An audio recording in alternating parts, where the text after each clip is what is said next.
Hello everyone. आज हम animal kingdom के NCERT line by line study करेंगे। तो चलिए स्टार्ट करते हैं। Animal kingdom. When you look around you will observe different animals with different structure and forms.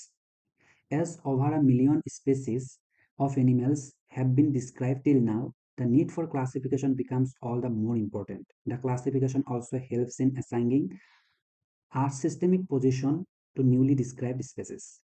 हमारे चारों ओर बहुत सारा एनिमल देखने को मिलता है, different structure and different forms. As over million of species of animals have been describe till now. आज तक बहुत सारे एनिमल डिस्क्राइब हो चुका है और भी होंगे। The need for classification becomes all the more important. तो इसीलिए हम लोगों को एनिमल को क्लासिफिकेशन करने का भी बहुत जरूरी है। तो बहुत इंपॉर्टेंट हो चुका है एनिमल को क्लासिफिकेशन करने का भी। The classification also helps in assigning a systemic position to newly described species. Classification से हमको क्या हेल्प मिलेगा? अगर कोई नया स्पेसीज या कोई नया एनिमल अगर डिस्क्राइब हुआ तो उसको किस कैटेगरी में रखेंगे, किस क्लासिफिकेशन में रखेंगे, मतलब उसमें बहुत सारा हेल्प होगा। तो पहले हम लोग देखेंगे basic features of all animals. जितना भी एनिमल्स है उसका बेसिक फीचर्स क्या होता है। जितना भी एनिमल है सब एनिमल मल्टी सेलुलर होता है। जितना भी एनिमल है सब एनिमल क्या होता है? मल्टी सेलुलर होता है। उसके बाद यूकेरियोटिक होता है, होलोजोइक मोड ऑफ न्यूट्रिशन होता है, locomotion and nervous system. Animal होने के लिए इस पास फीचर्स को होना बहुत जरूरी है। अगर किसी अगर किसी में ये पास फीचर्स है तो वो किंगडम एनिमिलिया में आ जाएगा। इधर क्या होता है? Holozoic mode of nutrition. Holozoic mode of nutrition क्या होता है?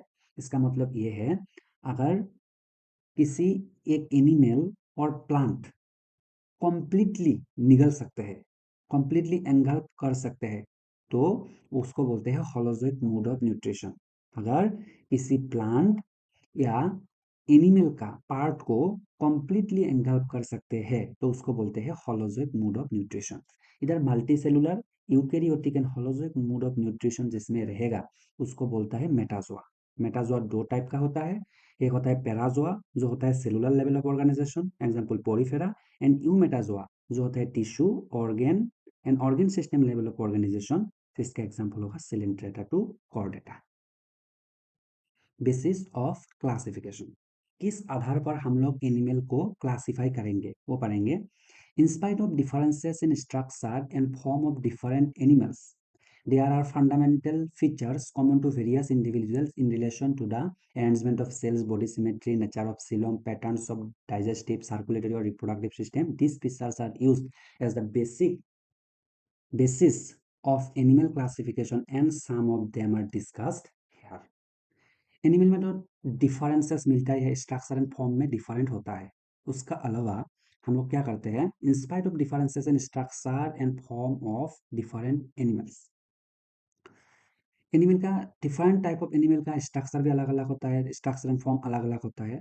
मतलब वो छोड़ के हम लोग एनिमल को उस बेसिस पे क्लासिफाई करेंगे। वो एक नंबर पर है क्या? Level of organisation, body symmetry, diploblastic and triploblastic organisation, coelom, segmentation and notochord. इसको हम लोग सब एक एक करके डिस्कस करेंगे। पहले देखिए लेवल ऑफ ऑर्गेनाइजेशन। दो all members of Animalia are multicellular. All of them do not exhibit same pattern of organization of cell. हम लोग जानते हैं जितना भी एनिमल है सब मल्टी सेलुलर होता है, बट सबका सेल का ऑर्गेनाइजेशन सेम नहीं होते हैं। For example in sponges the cells are arranged as loose cell aggregate. स्पॉन्जेस में क्या होता है? जो सेल होता है वो लूजली एग्रीगेट होता है, that is the exhibit cellular level of organisation. अगर सेल स्पॉन्जेस में सेल लूजली एग्रीगेट होता है और उसको बोलता है सेलुलर लेवल ऑफ ऑर्गेनाइजेशन, जिसमें सेल लूजली एग्रीगेट होता है, aggregation of cells. Some division of labour occurring among the cells. Some division of labour, इसमें जो सेल है हर एक सेल का काम अलग अलग होता है। Division of labour, division of labour का मतलब क्या है? जितना भी सेल है सेलुलर लेवल ऑफ ऑर्गेनाइजेशन, हर एक सेल का इंडिविजुअल काम होता है। In coelenterate the arrangement of cells is more complex. उसके बाद क्या होता है? सेल का जो अरेंजमेंट है वो कॉम्प्लेक्स होता जा रहा है। जैसे इन सिलेंट्रेट, सिलेंट्रेट में क्या होता है? Arrangement of cells is more complex, complexity बढ़ते जाएंगे। Here the cells performing the same function are arranged into tissue, hence is called tissue level of organization. इधर क्या होगा? जो ग्रुप ऑफ सेल मिलके क्या बोलता है टिश्यू बनता है, और उसका जो सेल होगा, ग्रुप ऑफ टिश्यू का जो सेल है वो सेल क्या करेगा, सेम फंक्शन फॉर्म करेगा, उसको बोलते हैं tissue level of organisation. I still higher level of organisation, और हायर लेवल ऑफ ऑर्गेनाइजेशन में क्या होता है, ऑर्गन लेवल ऑफ ऑर्गेनाइजेशन होता है, is exhibited by the members of platyhelminthes and other higher phyla where tissues are grouped together to form organs, is specialized for a particular function. In animals like annelid, arthropoda, mollusca, echinodermata and chordata, organs have associated to form functional system, and each system concerned with a specific physiological function. The pattern is called organ system level of organization, और group of organ मिलके क्या form करते हैं, organ system of organization। इधर हम लोग समझेंगे, इधर देखिए ये है सेलुलर लेवल ऑफ ऑर्गेनाइजेशन। ये क्या होता है, सेलुलर लेवल ऑफ ऑर्गेनाइजेशन। इधर क्या होता है, ये सब सेल है। सेल क्या होता है, सेल्स आर लूजली अरेंज्ड, इधर cells are loosely arranged, loosely arranged. और इधर क्या होता है, डिवीजन ऑफ लेबर होता है, डिवीजन ऑफ लेबर। हर एक सेल का वर्क अलग अलग होता है, हर एक सेल का काम अलग अलग होता है, इंडिविजुअली वर्क करता है हर एक सेल। Division of labour. तो अगर cells are loosely arranged, cell अगर लूजली अरेंज्ड होगा और हर एक सेल का अलग अलग काम होता है, उसको बोलता है cellular level of organisation. Cellular level of organisation, organisation. इसके बाद क्या होगा, कॉम्प्लेक्सिटी बढ़ता गया, कॉम्प्लेक्सिटी बढ़ने के बाद ये जो सेल है, ये सेल मिल के टिश्यू फॉर्म किया है, ग्रुप ऑफ सेल मिलके क्या फॉर्म किया है, ग्रुप ऑफ सेल मिलके tissue level of organisation form किया है। क्या फॉर्म किया है, टिश्यू लेवल ऑफ ऑर्गेनाइजेशन। उसके बाद फिर कॉम्प्लेक्सिटी बढ़ता गया, उसके बाद ग्रुप ऑफ, बढ़ने के बाद ग्रुप ऑफ टिश्यू मिलके, ग्रुप ऑफ टिश्यू मिलके ऑर्गन फॉर्म किया, ऑर्गन, और उसको बोलते हैं ऑर्गन लेवल ऑफ ऑर्गेनाइजेशन। और ग्रुप ऑफ ऑर्गन मिलके organ system level of organisation बनाया है। उसके बाद क्या होगा, जो टिश्यू लेवल ऑफ ऑर्गेनाइजेशन उसका सेम फंक्शन होगा, इसमें दिया है, मैंने अभी अभी बताया एनसीईआरटी में। ये हो गया आपका level of organisation.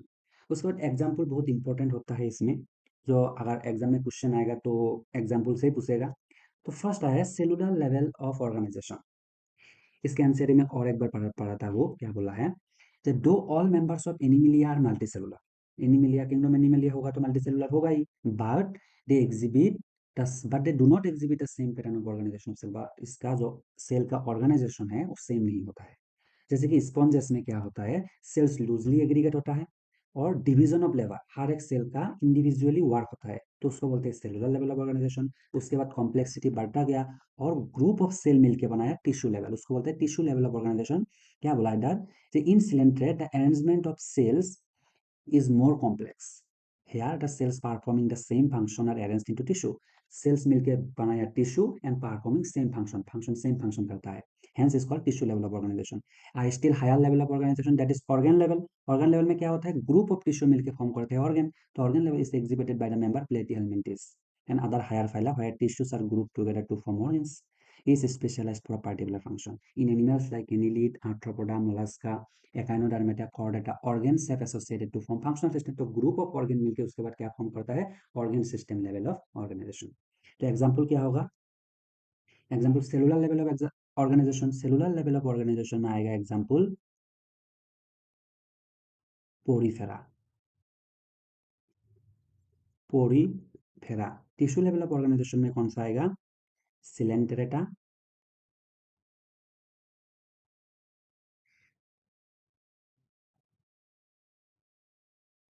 Coelenterata Ctenophora.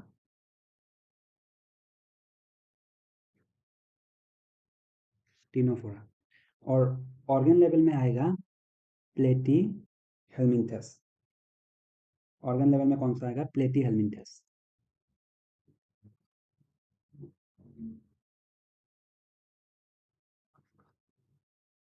प्लेटी हेलमिंथस। एंड ऑर्गन सिस्टम में आएगा एस के हेलमिंथिस टू कॉर्डेटा। एग्जाम्पल बहुत इंपॉर्टेंट है, ये एग्जाम्पल हमको जानना पड़ेगा। और स्टडी करना पड़ेगा, क्योंकि एग्जाम्पल से क्वेश्चन हर साल आता है। उसके बाद हम लोग देखेंगे organ system in organ systems in different groups of animals exhibit various patterns of complexities। तो organ system जाके क्या करता है, बाद में pattern of complexities देखने को मिलता है। बाद में क्या होता है, organ of system में क्या मिलता है, pattern of complexities देखने को मिलता है, pattern of complexities। तो इधर क्या होगा, pattern of complexities में दो टाइप होता है। एक होगा आपका digestive system, digestive system, एक होगा circulatory system, circulatory system. Digestive system भी दो टाइप का होता है, एक होगा कंप्लीट डाइजेस्टिव सिस्टम, एक होगा इनकम्प्लीट डाइजेस्टिव सिस्टम। एक होगा इनकम्प्लीट, इनकम्प्लीट, एक होगा कंप्लीट डाइजेस्टिव सिस्टम। और सर्कुलेटरी सिस्टम भी दो टाइप का होगा, एक होगा ओपन सर्कुलेटरी सिस्टम, एक होगा closed circulatory system. Incomplete digestive system में क्या होता है, इधर सिंगल ओपनिंग होता है। क्या होता है, सिंगल ओपनिंग, सिंगल ओपनिंग, जो act as both mouth and anus, जो दोनों सिंगल ओपनिंग, एक ओपनिंग माउथ एंड एनस दोनों का काम करता है, माउथ एंड एनस दोनों का काम करता है। ऐसा होता है, एक सिंगल ओपनिंग होता है, जहां से खाता है उधर से अनडाइजेस्टेड फूड निकाल देते हैं। तो सिंगल ओपनिंग, जहां से खाएगा उधर से अनडाइजेस्टेड फूड निकल जाएगा। तो ये होता है सिंगल ओपनिंग, जो both mouth and anus, single opening होता है और बोथ माउथ एंड एनस दोनों का काम करता है, उसको बोलते हैं इनकम्प्लीट डाइजेस्टिव सिस्टम। और जो कंप्लीट डाइजेस्टिव सिस्टम होता है, उधर माउथ और एनस अलग अलग होता है। माउथ और एनस क्या होता है, अलग अलग होता है। कंप्लीट डाइजेस्टिव सिस्टम में क्या होगा, माउथ और एनस, ये होगा माउथ और वो होगा एनस। माउथ और एनस अलग अलग होता है कॉम्प्लीट डाइजेस्टिव सिस्टम में। इनकॉम्प्लीट डाइजेस्टिव सिस्टम में एग्जाम्पल आएगा, इनकॉम्प्लीट डाइजेस्टिव सिस्टम में एग्जाम्पल आएगा Coelenterata, Coelenterata, ctenophora,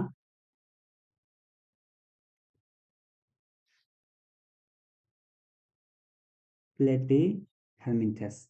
and complete digestive system में कौन सा एग्जाम्पल होगा, SK helminths to Chordata.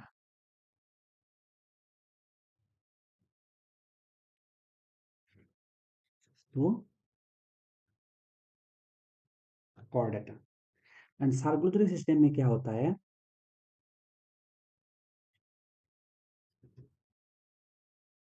Circulatory system दो टाइप का होता है, open and close, open and close circulatory system. जो ओपन सर्कुलेटरी सिस्टम में क्या होता है और क्लोज सर्कुलेटरी सिस्टम में क्या होता है।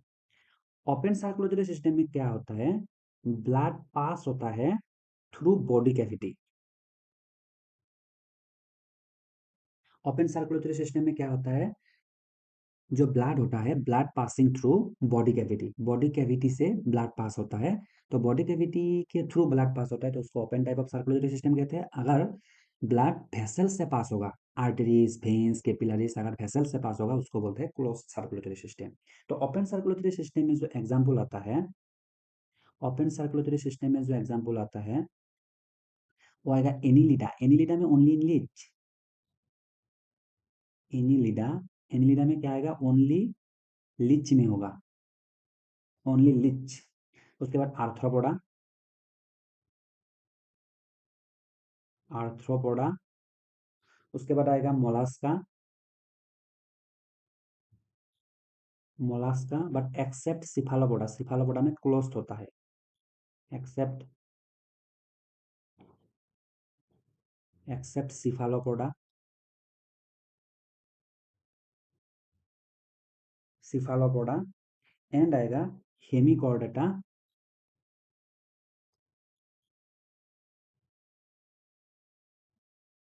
हेमिकॉर्डेटा, एंड आएगा यूरोकॉर्डेटा,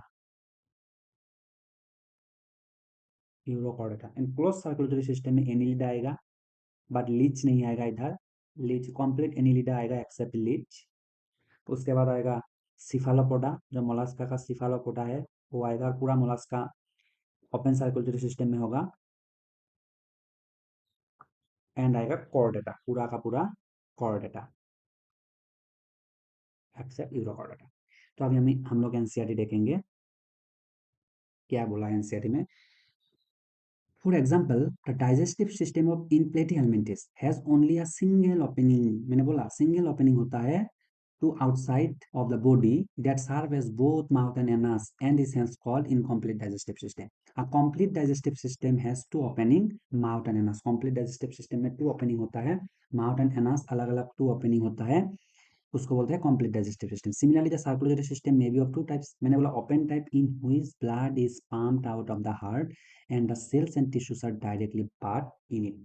इसलिए डायरेक्टली पास होता है क्योंकि बॉडी कैविटी जो है, कैविटी के थ्रू ब्लड पास होता है, इसलिए cells and tissues are directly part. And close type in which blood is circulated through series of vessels, मैंने बोला arteries, veins and capillaries.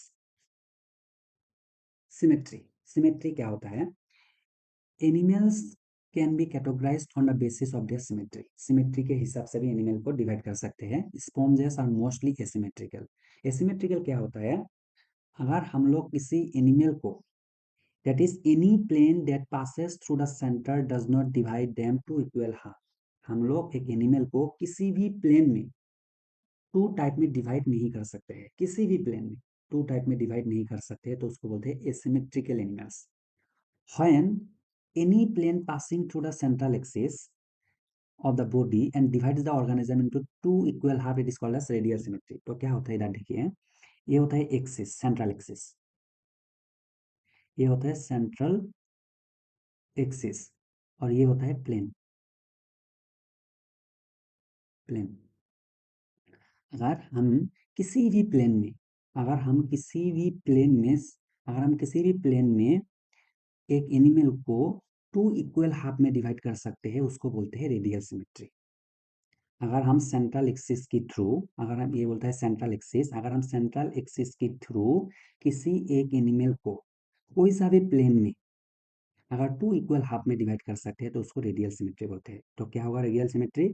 Central, एक एनिमल को सेंट्रल एक्सिस के थ्रू किसी भी प्लेन में अगर टू इक्वल हाफ में डिवाइड कर सकते हैं, तो उसको रेडियल सिमेट्री बोलते हैं। और बायलैटरल सिमेट्री में क्या होगा? Only one plane, only one plane. अगर हम किसी एनिमल को ओनली वन प्लेन में टू इक्वल हाफ में डिवाइड कर सकते हैं, तो उसको बोलते हैं बायलैटरल सिमेट्री। बायलैटरल सिमेट्री में one and only one plane, अगर हम किसी एनिमल को ओनली वन प्लेन में टू इक्वल हाफ में लेफ्ट और राइट टू इक्वल हाफ में डिवाइड कर सकते हैं, तो उसको बोलते हैं bilateral symmetry.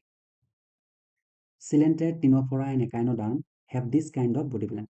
Animals like annelid, arthropoda, etc., where the body can be divided into identical left and right half, only one plane.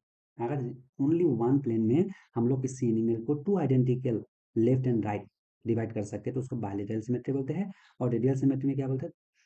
अगर मोर देन वन प्लेन में एक एनिमल को अगर मोर देन वन प्लेन में टू इक्वल हाफ में divide कर सकते हैं, तो उसको रेडियल सिमेट्री बोलते हैं।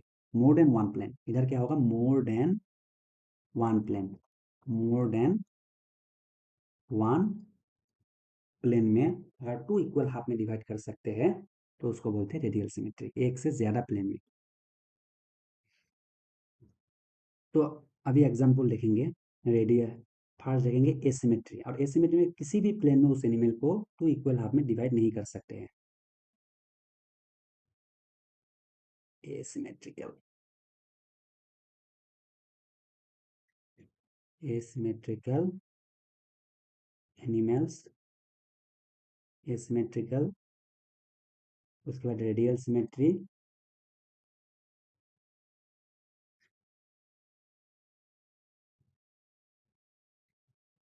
उसके बाद होगा बायलैटरल सिमेट्री।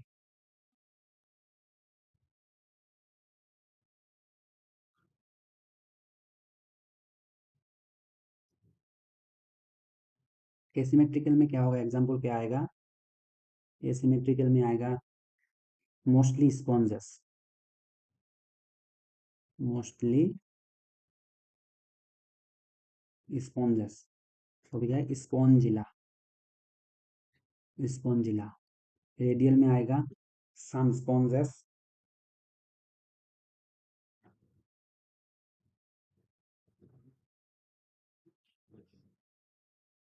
सम sponges, coelenterata Ctenophora,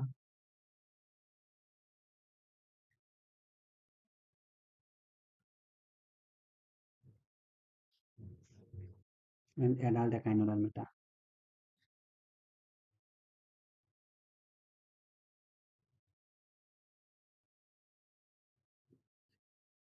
bilateral symmetry में आएगा प्लेटीहेलमिंथेस टू कॉर्डेटा।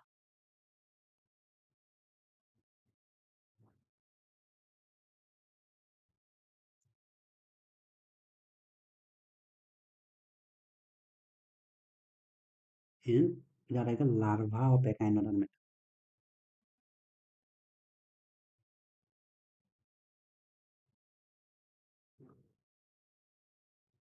उसके बाद हम लोग पढ़ेंगे डिप्लोब्लास्टिक एंड ट्रिप्लोब्लास्टिक ऑर्गेनाइजेशन। मान लो ये स्पर्म है और ये ओवा है, इसका फर्टिलाइजेशन होके क्या बनेंगे, जाइगोट। ओवम और स्पर्म का फ्यूजन होके बनेगा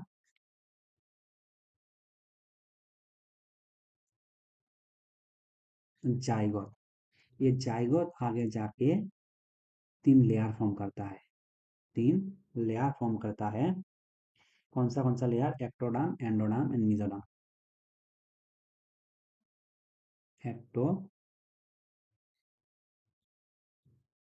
एक्टोडर्म, मेसोडर्म एंड एंडोडर्म। और ये आगे जाके क्या फॉर्म करता है, एम्ब्रायो का फॉर्म करता है। ये तीन लेयर को क्या बोलते हैं, जार्म लेयर, जार्म लेयर। ये जार्म लेयर के बेसिस पर एनिमल को टू टाइप में डिवाइड कर सकते हैं on the basis of germ layer. एक होता है डिप्लोब्लास्टिक और एक होता है ट्रिप्लोब्लास्टिक। डिप्लोब्लास्टिक क्या होता है, animals in which the cells are arranged in two embryonic layer. Two embryonic layer रहेगा, an external ectoderm and internal endoderm. External ectoderm and internal endoderm. अगर किसी एनिमल में टू जार्म लेयर होगा, ectoderm and endoderm, तो उसको बोलेंगे diploblastic animals. Example coelenterate, an undifferentiated layer mesoglea is present in between the ectoderm and endoderm. Diploblastic animals में क्या होता है, एक्टोडर्म एंड एंडोडर्म के बीच में क्या होता है, मिजोग्लिया प्रेजेंट होता है। Those animals in which the developing embryo has a third germinal layer, mesoderm। अगर किसी एनिमल में तीन जार्म लेयर होता है, एक्टोडर्म, एंडोडर्म एंड मेसोडर्म, इधर थर्ड जार्म लेयर मेसोडर्म भी आते हैं, इन between the ectoderm and endoderm is called triploblastic animals. तो ये होता है, ये डायग्राम जो है इसका जो आउटर लेयर है एक्टोडर्म, इनर लेयर है एंडोडर्म, और मिडिल में क्या है, मिडिल लेयर जो है वो मिसोग्लिया है। तो ये कौन सा होगा, डिप्लोब्लास्टिक एनिमल्स। डिप्लोब्लास्टिक में ओनली टू लेयर प्रेजेंट होता है, एक्टोडर्म, एंडोडर्म एंड बीच में क्या होता है, मिजोग्लिया प्रेजेंट होता है। इसका एग्जांपल आएगा Coelenterata Ctenophora, Coelenterata and Ctenophora. Ectoderm, endoderm, mesoderm तीनों लेयर अगर प्रेजेंट होगा उसको बोलता है ट्रिप्लोब्लास्टिक एनिमल्स। अगर तीनों लेयर प्रेजेंट होता है, थर्ड लेयर मेसोडर्म भी आता है, तो उसको बोलता है ट्रिप्लोब्लास्टिक एनिमल्स। और इसमें आएगा प्लेटी हेलमिंथेस टू कॉर्डेटा, प्लेटी हेलमिंथेस टू कॉर्डेटा। इधर एक क्वेश्चन आएगा, फर्स्ट मिजोरम किस एनिमल में डेवलप हुआ है। First time mesoderm developed in platyhelminthes. First time develop mesoderm, first time किस में डेवलप हुआ, प्लेटी हेलमिंथेस। जो मिजोरम है वो फर्स्ट डेवलप हुआ है, फर्स्ट डेवलप्ड इन प्लेटीहेलमिंथेस।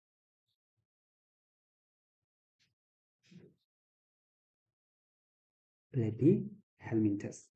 और इधर जो मिजोरम होता है प्लेटीहेलमिंथेस का, उधर सॉलिड मिजोरम प्रेजेंट होता है, सॉलिड मिजोरम। ओनली इन प्लेटीहेलमिंथेस में हम लोग को सॉलिड मिजोरम देखने को मिलता है। आज तक इतना ही। Thank you.